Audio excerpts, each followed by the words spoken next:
What does it mean to be a Western yogi?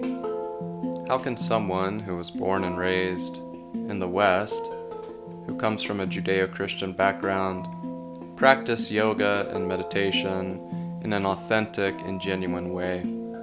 My name is Christopher Sartain, and this is the Western Yoga Podcast. Greetings, everyone, and welcome to another episode of the Western Yoga Podcast. It is August 30th, 2023, and there's a very powerful full moon right now. I believe it's called a super blue moon, if I'm not mistaken, and definitely feeling that energy. A couple of days ago, I did a Kriya yoga initiation here in Santiago. We're in the city right now, and I don't have my normal microphone with me, so the audio might be a little bit different than what you're used to on the podcast, but we'll see how that goes. At any rate, I had a Kriya yoga initiation ceremony here in Santiago a few days back. It was really lovely. Had about 20 folks show up. Some people were initiated for the first time into Kriya yoga. And I authorized another Kriya yoga teacher here in Chile. I've authorized 4 women to teach Kriya yoga now here in Chile, so we're really pleased with that, and we're moving forward with our teaching efforts and all of that. Had a chance to visit the Elqui Valley here in Chile. It's about 8 hours north of Santiago, up in the desert, and just a remarkable place. My goodness, a power place to be sure. It's considered a power place here, sort of a vortex, and a lot of spiritual tourism there, and a lot of retreat centers, and even some Buddhist groups have their centers there and whatnot. And now I know why. It really was remarkable, and the energy was very strong. And so we got to spend about a week there, exploring and meditating in different places. There's a stupa there, a Buddhist stupa, in a very beautiful part of the valley, and we got to spend some time meditating there. It was very beneficial. And then we spent a couple days at the beach in La Serena, Chile, which is a pretty nice place. It's a big city. I'm not a fan of cities, but this time of year, it's winter here, of course, in the southern hemisphere, and so the beaches were not crowded, and we just had a lovely time, very relaxing. And so now we're back in the city, and we have a retreat this coming weekend that we're doing with a 200-hour yoga teacher training group that we have right now here in Santiago. So a lot going on. I'm still working on my Breathwork book, and with the method that I've developed over the years, that should be available within the next 6 months or so. I should be publishing that book, so I'm looking forward to that. I want to talk a little bit in this episode about how to take advantage of power places, or vortexes, vortices, so-called, and what is the value of a power place? What is the value of visiting so-called power places? And what are the effects or benefits of visiting these places? First of all, what is a power place? Well, the planet is sort of a macrocosm of the human body. Everything is just fractals. Everything's repeated at every level of existence, and so just as we have energetic meridians known as nadis in the yoga tradition, and chakras and all of that, well, so does the planet. And so the planet also has these energetic meridians and chakras. The meridians are known as ley lines. Those of you that study megalithic structures and all of that know that most of these megalithic structures fall on these ley lines. And, well, the idea or the theory is that when two ley lines cross paths, they create this energetic vortex of energy, like a chakra, more or less. And so a power place is really nothing more than a earth chakra. If you are a fan of my YouTube channel, which by the way is youtube.com/Kriya Yogi, one word, Kriya Yogi. I have a video on there called Earth Chakra. I believe it's called Earth Chakra Cusco or something like that, where I show a lot of the area around Cusco, Peru, from one of my trips there. And I go into detail about what a power place is, what an earth chakra is, and all of that. So you can check that out if you'd like. Please subscribe, by the way, to my YouTube channel. The title of the channel is Kriya Yoga Christopher Sartain, but the URL I believe is youtube.com/Kriya Yogi. Please subscribe to that channel if you're not already subscribed to it. I put all these podcast episodes up there as well. Most of them, anyway. And there's a lot of Spanish content on that channel. It's about half and half. So if you're an English speaker, just ignore the Spanish content. And feel free to peruse the English videos. There's a lot of stuff on there. And so essentially, power places, or vortices, as it were, are essentially just earth chakras, these places where ley lines cross and create this energetic vortex. And so, what happens in these energetic vortices, or these power places? Essentially, they were used by the ancients to build their structures, to build their pyramids, to build their large megalithic buildings and walls and whatnot, for the purposes of concentrating that power and that force, that evolutionary force that is stronger in these places. And so we typically, Kundalini or Shakti is typically defined as the evolutionary force of the supreme consciousness. And so this evolutionary force is stronger in certain places, you see.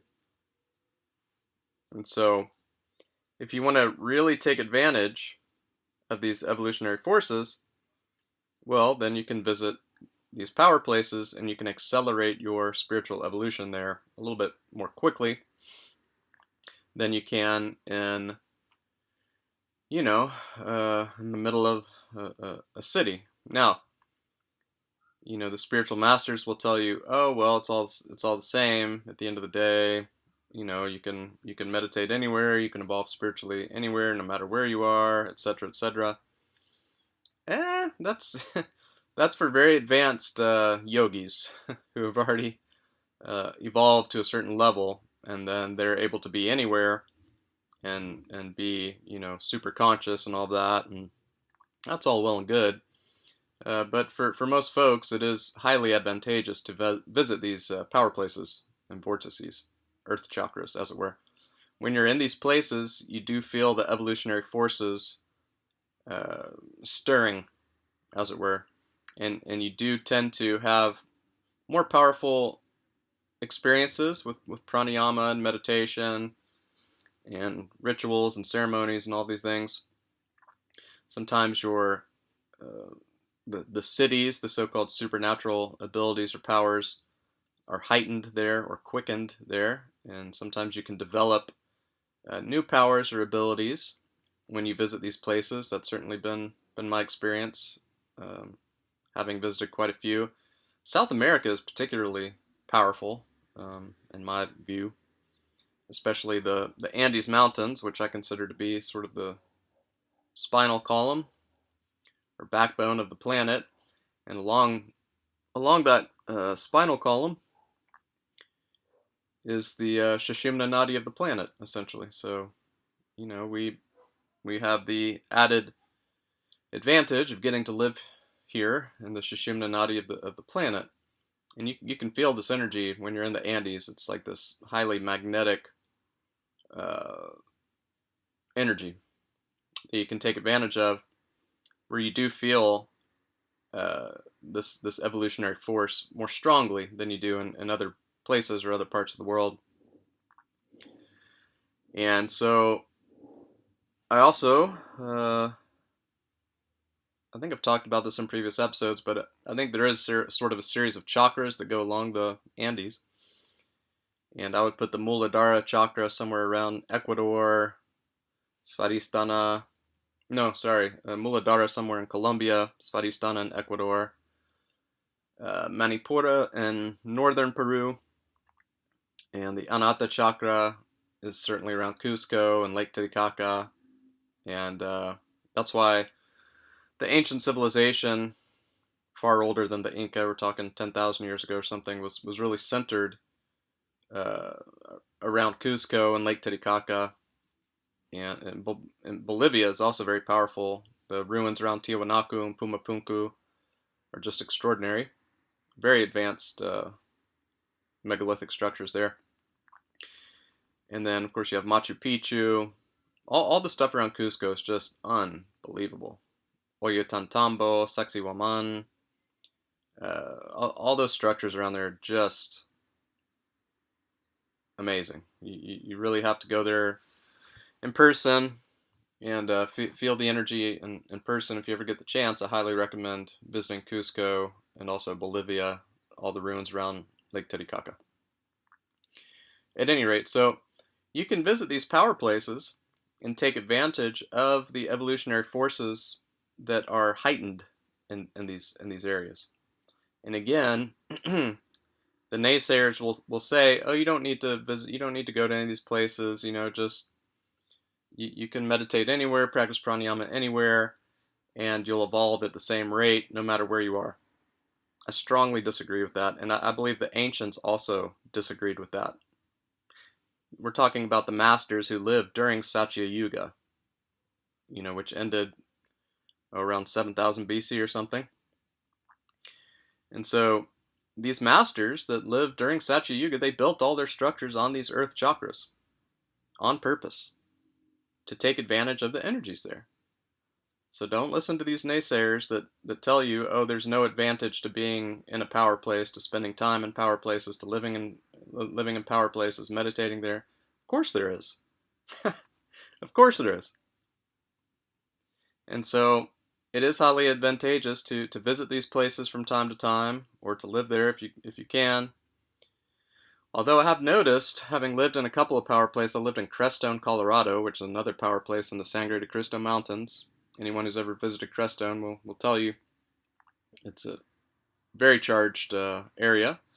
A lot of spiritual communities there, a lot of ashrams and monasteries and shamanic groups and stuff live there. And a lot of UFO sightings occur in the San Luis Valley, where Crestone is. It's a hot spot for UFO activity. You also find that around most of these power places. That's certainly been my experience. Most of my sightings, and I've had a lot, all occurred in or around power places. Almost all, I should say. And certainly in Crestone, we saw a lot of strange things in the night sky, to say the least. I don't really want to go into too much detail, but at any rate, yeah, so it's not always, at least it wasn't for me, a great idea to live in a power place. Sometimes the energy is just too much, it's just too strong. And so, especially, there in the San Luis Valley, for example, the ancestral Puebloan people didn't live there. No one lived there permanently. They used that valley specifically as hunting grounds in the summer, but also for vision quests. And so they would go there to do their shamanic practices and to do vision quests and all that, but people didn't live there year-round or anything. And I can see why. It's just too much. It was just too much for me. Like, I just couldn't handle it. I guess if you get to a certain point in your spiritual evolution, you can easily live in one of these power places and do just fine. But I found that it was just overcharging me. It was too much. And also, after, having visited some other power places after a week or two there, yeah, I'm so lit up that it's I, I I feel like I need to leave. Like I need a break. I need to get out of there for a little while. I'm just not there yet. I've got a lot of work to do. But I think, yeah, once you reach a certain level of spiritual evolution, you can live in these places and do just fine. But in my case, at any rate, I just feel like it overstimulates the evolutionary forces, and the changes are too drastic and too rapid, and I don't have time to assimilate them. Absorb the changes, assimilate the changes, especially as it concerns, like the opening of the third eye chakra and some of these things. Sometimes just too much all at once. But they're certainly worth visiting. And so, again, the ancients built their structures, their pyramids, their megalithic walls and buildings and everything on these earth chakras on purpose to take advantage of the heightened evolutionary forces that exist in these energetic vortices. And so now we can visit them with this knowledge taken from Satya Yuga. We can visit these places, and also we can take advantage of the heightened, quickened evolutionary forces that occur in these areas.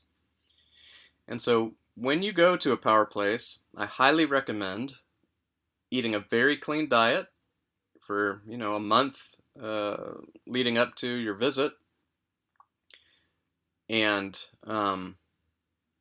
practicing pranayama and meditation daily. Especially Nadi Shodhana pranayama can be very useful for you. Practice it a couple times a day if you want. 12 rounds minimum each time. And if you know other pranayama techniques that you already use and like, you can use those. Meditate, do yoga asanas to move the energy so there's no stagnant energy, no blockages or obstructions before you go to these places. So do the preparation. That's another thing. A lot of people, they visit these places and they haven't done the preparation, and let alone 1 month preparation. They haven't, 1 month isn't enough. Really, you should be preparing yourself all the time before you go to a power place. But if you don't normally have a yogic lifestyle, then certainly you need to take a month and prepare yourself. But a lot of people, they show up at these places and nothing happens. They experience nothing. They don't feel any different. And this is due to their lack of inner sensitivity, which is due to just a toxic or contaminated brain and nervous system. And so you really need to make sure you're purifying the nervous system, cleansing the nervous system, refining the nervous system and the brain through your asana practice, your pranayama practice, your meditation practice, your diet. Hopefully vegetarian diet is best. And avoiding certain chemicals, avoiding alcohol, of course. Alcohol is pure poison. Try to avoid perfumes also, which are also toxic poisons. I've talked about that before, I believe, on the podcast. And so try to avoid certain chemicals, avoid fluoride, of course, in your toothpaste and the drinking water. Don't use fluoride toothpaste, for the love of God. And filter your water, please, if you're not already doing so. And avoid mercury, aluminum, and all these heavy metals and everything. And try to keep a clean diet, get plenty of exercise, practice your pranayamas, your meditation, your asanas, and do all that as preparation prior to visiting these places, and you'll have a much richer experience if you do the preparatory work, the preliminary practices ahead of time, and you're ready and you're prepared. If you're eating junk food every day and, drinking alcohol, drinking 3 or 4 cups of coffee a day, and eating a bunch of red meat, not practicing any pranayama, and all of a sudden you go to one of these places and you don't experience anything and you wonder why. Well, that's why. You're not ready. You haven't prepared yourself. So that's why it's important to maintain a yogic lifestyle, a yogic diet, and do your sadhana, do your spiritual practices on a daily basis, and keep that routine going, and keep your discipline up. And so if you're disciplined and you're constantly purifying and refining the nervous system, you'll have a much better experience in these power places, and you'll be able to tune in to the subtle frequencies, the subtle energies in these power places. Otherwise, your radio, your antenna won't be able to tune in to these frequencies due to the contamination, the distortion, the toxicity in your brain and nervous system. So you got to keep all that stuff clean. I've said it many times, but spiritual enlightenment is in large part a physiological process. And so what does that mean? Well, your vehicle here, your body is a divine template for awakening. It's specifically designed for the awakening process. But if you want that Kundalini upgrade, you got to work for it. It's not going to happen automatically. If you're not disciplined, if you're not doing the spiritual work, if you're not keeping a clean diet, following the yamas and niyamas also, and trying to be a good, moral, ethical person, have a wholesome lifestyle and all that, well, that upgrade isn't going to happen. The upgrade occurs once the hardware is ready for it. You understand? So you're trying to download all this software, but it's not compatible with your hardware. So if you want that software to be compatible with your hardware, well, then you have to prepare the hardware first and make sure that that hardware is ready to accept and assimilate that new software, that upgrade. And so if you go to one of these power places and not much is happening, not much is going on, well, probably has something to do with your hardware not being ready or compatible with this upgrade. And so make sure that you're prepared before you visit one of these vortices. Now, you can do little things to create a little power place in your own home. And so you can do that by creating an altar in your house, have a corner, or a room, an entire room if you're so fortunate and so lucky. You can devote an entire room to your sadhana. And the only thing you do in that space every day is practice your sadhana. Meditation, pranayama, chanting, everything that prayer, reading inspired literature, everything that you consider to be part of your sadhana, you only do it in that space. You don't do anything else in there. And so if you do this over the years, you will create a sort of mini vortex in your own home. And you can put crystals in there. Quartz is good. If you can afford a large quartz crystal, that can be very beneficial. Put photos up on your altar, photos of the gurus or anyone that inspires you, Jesus, Buddha, whatever. And so you can create an altar for yourself, and with photos, with quartz crystals are very useful because they harness that energy and concentrate it, and they have memory. So if you're meditating in the presence of a quartz crystal and you're experiencing superconscious states frequently in the presence of that quartz crystal, it will save that information for future reference. And so you're essentially charging that crystal every day, and you're charging the space every day with your superconscious influences. And so you can create a mini vortex in your own home. It takes time. It's not going to happen in a week or a month or probably a year. But I have noticed, I have a little meditation hut where we live, and where I meditate. And it's just gotten easier and easier to meditate in there because those vibratory frequencies are already set in motion. And so I just go in there and clear the mind a bit, do a little bit of pranayama, and I immediately tune in. And so you can do that. You can create your own little mini power place.